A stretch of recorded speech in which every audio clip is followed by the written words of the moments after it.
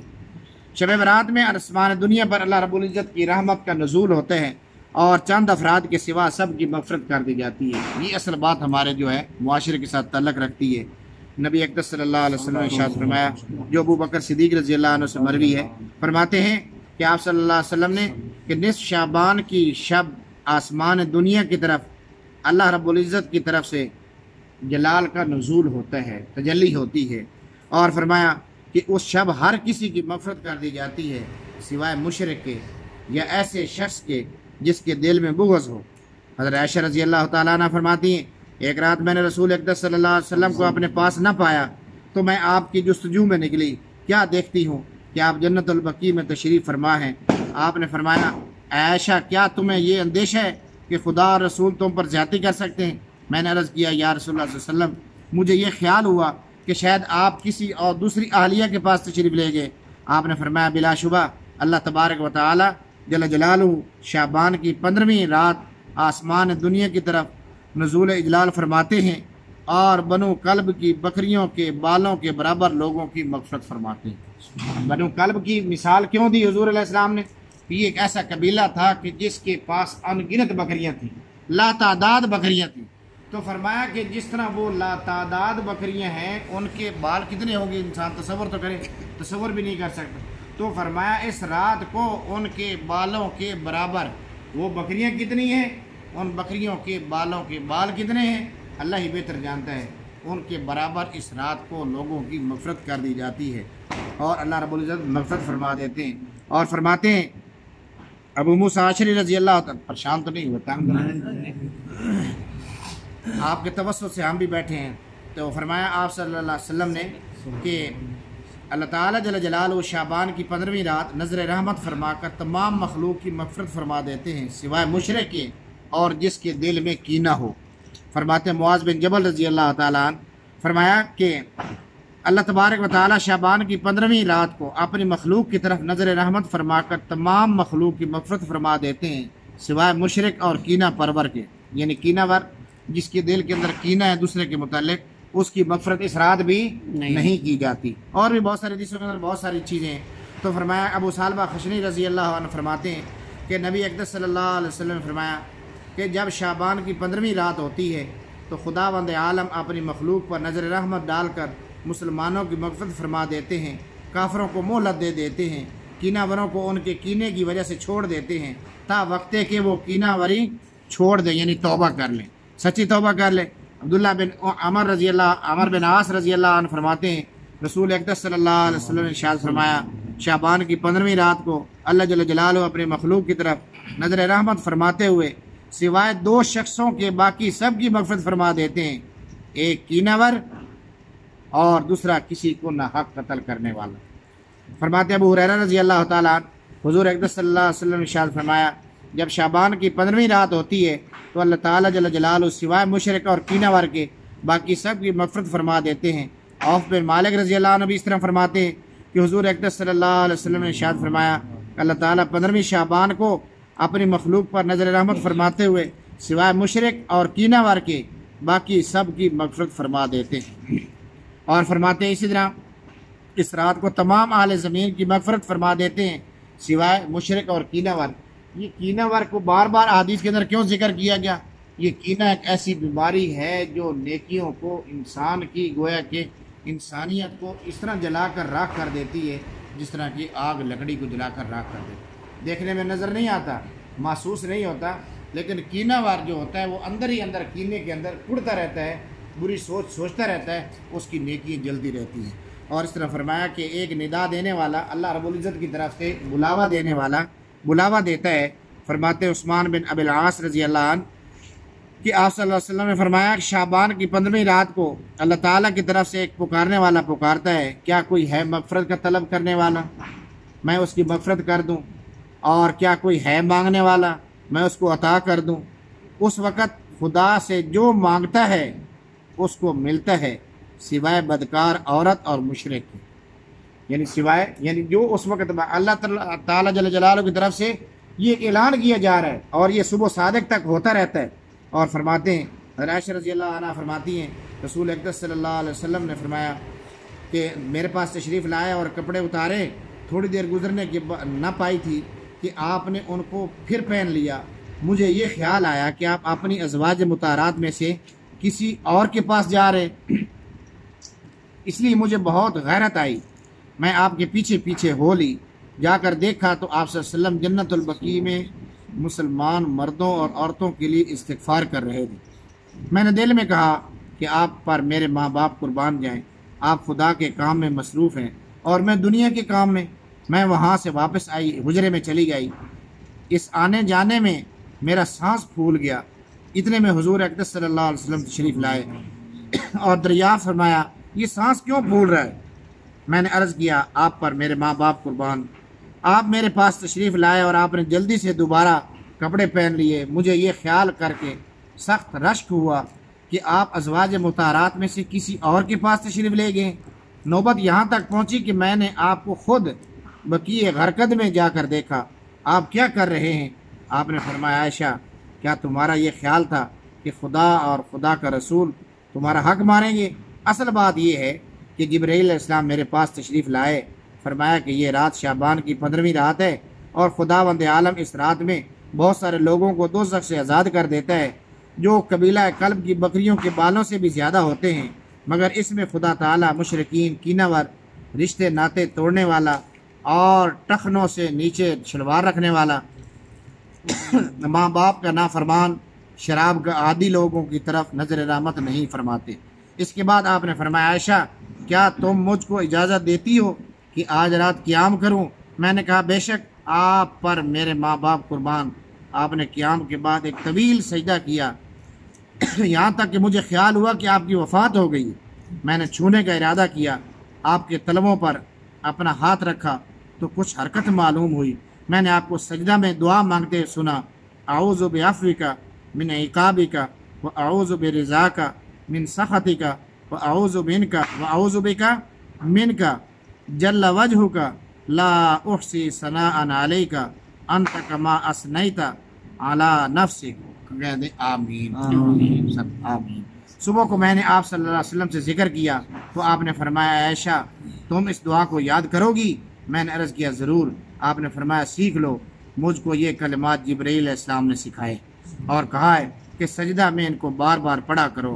حضرت حضور اقدس صلی اللہ علیہ وسلم کے ارشاد کے رات اٹھے، نماز پڑھنے لگے، اتنے لمبے سجدے کیے کہ مجھے یہ خیال آیا کہ آپ کی وفات ہو گئی۔ میں نے جب یہ معاملہ دیکھا تو میں اٹھی اور آپ کے پاؤں کے انگوٹھے کو حرکت دی، اس میں حرکت ہوئی، میں واپس لوٹ آئی۔ جب آپ صلی اللہ علیہ وسلم سجدے سے سر اٹھایا، نماز سے فارغ ہوئے تو فرمایا عائشہ، فرمایا اے حمیرہ کیا تمہارا یہ خیال ہے کہ اللہ کا نبی حق تلفی کرے گا؟ میں نے عرض کیا یا رسول اللہ صلی اللہ علیہ وسلم بخدا ایسی بات نہیں، در حقیقت مجھے یہ خیال ہوا کہ شاید آپ کی وفات ہو گئی ہے کیونکہ آپ نے سجدے بہت لمبے کیے۔ آپ نے فرمایا جانتی بھی ہیں یہ کون سی رات ہے؟ میں نے عرض کیا اور اس کے رسول صلی اللہ علیہ وسلم ہی زیادہ جانتے ہیں۔ فرمایا یہ شعبان کی 15ویں رات ہے، اللہ عز و جل اس رات اپنے بندوں پر نظر رحمت فرماتے ہیں، بخشش چاہنے والوں کی مغفرت فرماتے ہیں، طالبین رحم پر رحم فرماتے ہیں اور کینہ وروں کو ان کی حالت پر چھوڑ دیتے ہیں۔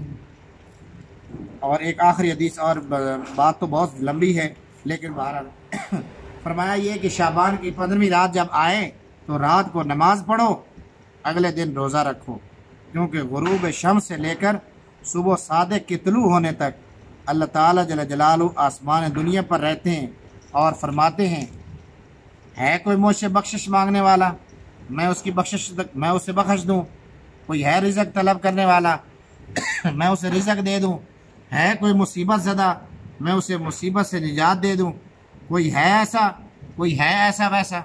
یعنی اللہ رب العزت کی طرف سے یہ اعلان کیا جاتا ہے، وہ کہ آخر حدیثیں تو اور بہت ساری ہیں، تو بات یعنی سمجھانے اور کہنے کہ یہ اللہ آپ کو جزائے خیر دے، آپ نے محبت کا اظہار کیا اس رات نصف سے، جو کچھ مختصر سی احادیث، بہت سارا وقت آپ کا لے لیا۔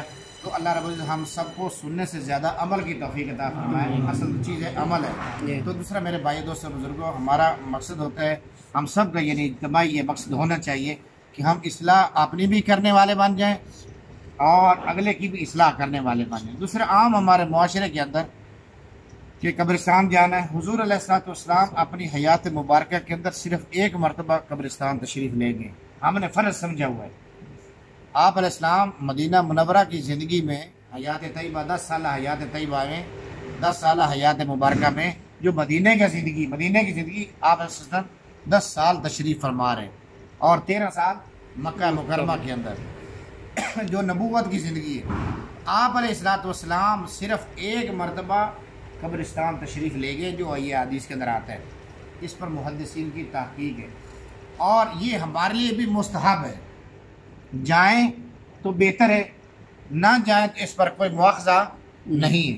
اس طرح پکانے کے حوالے سے جو پوری احادیث کے اندر صرف ایک حدیث ملتی ہے، صرف ایک حدیث پورے احادیث ذخیرہ کے اندر، کہ جس طرح عام روٹین سے آپ پکاتے کھاتے ہیں گھر میں، اس دن اگر تھوڑا سا اس میں ذرا بہتری لے کے آ جائے تو اس میں کوئی حرج ہے نہیں. لیکن ہم نے یہ پکانے میں بھی فرض کا درجہ رکھا ہوا ہے کہ آج یہی چیز پکے گی. تیسری بات یہ ہے جو ہمارے معاشرے کے اندر ہے، جو میں اکثر دیکھ بھی رہا تھا اور ہم سب بھی دیکھ رہے ہیں، بلکہ میں کیا دیکھ رہا ہوں کہ ہم اس رات کو اور اس دن کو ہم سب چلے ہوتے ہیں اپنی بیویوں کو لے کر بھی، اپنی عورتوں کو لے کر بھی، اور میسج کی صورت میں بھی، زبانی صورت میں بھی، جس صورت میں بھی ہم کہہ رہے ہیں بھائی ہمیں معاف کر دینا، ہمیں معاف کر دینا، ہم آپ سے معافی چاہتے. بھائی معافی تو ہر گھڑی ہر آن اللہ کی ذات فرما رہی ہے، یا ایھا الذین آمنوا توبوا الی اللہ توبۃ نصوحا، یعنی توبہ نصوح کر لو، سچی توبہ کر لو. اور سچی توبہ فرمایا کہ غرغرہ جب تک نہ آئے، غرغرے کی حالت یعنی جس وقت سانس اکھڑ جاتا ہے نا، مرنے سے پہلے سانس اکھڑ جاتا ہے، تو فرمایا کہ سانس اکھڑنے تک آپ کے لیے توبہ کا دروازہ کھلا ہے. ہر گھڑی ہر آن اس سے مانگو، توبہ مانگو، اس سے استغفار مانگو، معافی مانگو، اور حق تلفی نہ کسی کی کرو، کسی کی غیبت نہ کرو وغیرہ وغیرہ. جتنے بھی کبائر ہیں یا صغائر ہیں ان سب سے بچنے کی کوشش انسان کرے. یہ ایک رات کے ساتھ کیا خاص ہے کہ آج رات ہی ہم معافی مانگیں گے پچھلے سارے سال کے گناہ معاف ہو جائیں گے؟ یہ کنسپٹ اسلام کے اندر یہ سوچ نہیں ہے. اسی طرح اور ہماری عورتیں، مائیں بہنیں، بیٹیاں یہ قبرستان جاتی ہیں. قبرستان جانے کا بھی اسلام کے اندر کوئی تصور یہ نہیں ہے.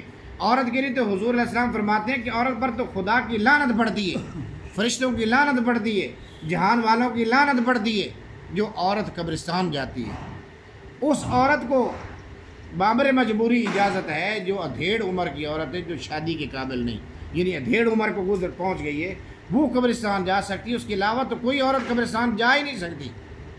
اس لیے یہ چیزیں ایسے ہم اپنے گھروں تک پہنچائیں گے، اپنے بچوں تک ایسی چیزیں پہنچائیں گے کہ اسلام ان چیزوں کا سبق دیتا ہے، درس دیتا ہے، ان چیزوں سے منع کرتا ہے. تو جب ہم امر بالمعروف اور نہی عن المنکر صرف تبلیغ والوں کے ذمہ تو نہیں، وہ بیچارے تو اپنی ڈیوٹی دے رہے ہیں اور ہم مفت کے بدنام ہیں کہ مولوی سختی کرتے ہیں. یہ سختی کرنی پڑتی ہے تو بعض چیزیں حاصل ہوتی ہیں. ڈاکٹر کا اگر کسی کا آپریشن کر رہا تو کوئی بھی نہیں کہتا بھیا یہ ظالم ہے، سب کہتے ہیں نہیں یہ علاج کر رہا ہے، ٹھیک کر رہا ہے. حالانکہ مریض اس وقت تڑپ رہا ہوتا ہے، وہ چیرا پھاڑی کر رہا ہوتا ہے، مریض تڑپ رہا ہوتا ہے. اس کے لواحقین بھی کہتے ہیں بھائی کوئی بات نہیں، صبر کرو، اچھا کر رہا ہے، ٹھیک کر رہا ہے. اس لیے ہماری مثال تو وہی ہے. ہم نے تو دین کے حوالے سے ایسی تلخ چیزیں یہ عوام تک پہنچانی ہوتی ہیں، عمل کرنے کی ترغیب دینی ہوتی. باقی میٹھی گولی دینے کے لیے یہ حضرات کافی ہیں. تو اللہ رب العزت سے دعا کرنی چاہیے. جو کچھ کہا ہے بے جوڑ کہا ہے، بے ترتیب کہا ہے، اور میں ہمیشہ ویسے بھی بات کرنے کا جوڑ کے ساتھ کرنے کا تو عادی نہیں ہوں، بے ترتیب ہی بات کرنے کا عادی ہوں، شروع سے میری عادت بھی ایسی ہے. تو اللہ رب العزت جو بے ترتیب کہا، بے جوڑ کہا، اس کو قبول بھی فرمائے. اور جو کہنے میں ہم سے غلطیاں ہوئیں، آپ سے سننے میں کمزوری ہوئی، اللہ رب العزت اس کو بھی معاف فرمائے. تو استغفار جتنا اس رات کو استغفار کیا جائے. دوسری بات، اہم سے اہم اور آخری بات، حضور علیہ السلام نے فرمایا کہ اللہ کے ہاں، جس کا ترجمہ یہ ہے، اللہ کے ہاں وہ عمل زیادہ محبوب اور پسندیدہ ہے کہ تھوڑا ہو لیکن ہمیشہ ہو، تھوڑا ہو ہمیشہ ہو. وہ اللہ کے ہاں عمل زیادہ پسند ہے. ہم ایک دن تو بالکل خوب سیر ہو کر دبا کے کھا لیں کہ سانس بھی نہ آئے، اس کے بعد پورا سال ہم بھوکے بیٹھے رہیں، کھانے کو بھی نہ ملے، تو یہ کوئی انسانیت نہیں ہے، یہ کوئی ترتیب نہیں ہے۔ اس لیے ہم ایک رات اتنا کر لیں کہ فرض نماز بھی فجر کی رہ جائے، تو اس نیکی کا بھی کوئی فائدہ نہیں ہے۔ یہ نیکی جزوی نیکی ہے، یہ نیکی اضافی نیکی ہے، اصل تو فرائض ہے۔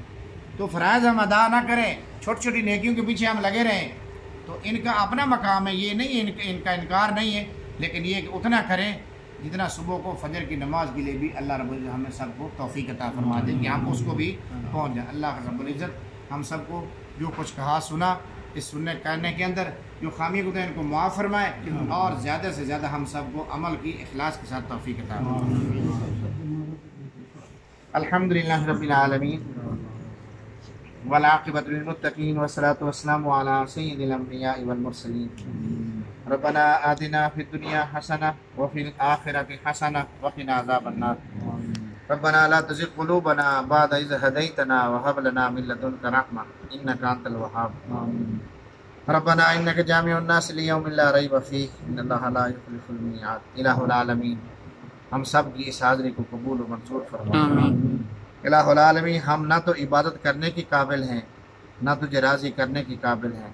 الہ العالمین ہم کمزور بھی ہیں، خطا کار بھی ہیں۔ الہ العالمین ہم سب کی کمزوریوں سے درگزر فرما، ہم سب کی خطاؤں سے درگزر فرما، ہم سب کی سب خطاؤں کو معاف فرما۔ الہ العالمین ہم تو تیرے آگے صرف ہاتھ پھیلا سکتے ہیں، تو الہ العالمین قادر مطلق ہے۔ الہ العالمین تو غفور الرحیم ہے۔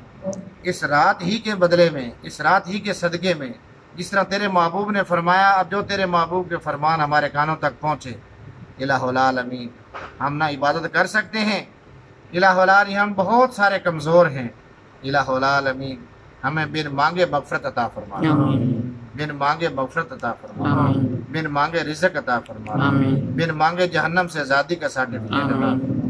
الہ العالمین جہنم سے ہم سب کو محفوظ فرما۔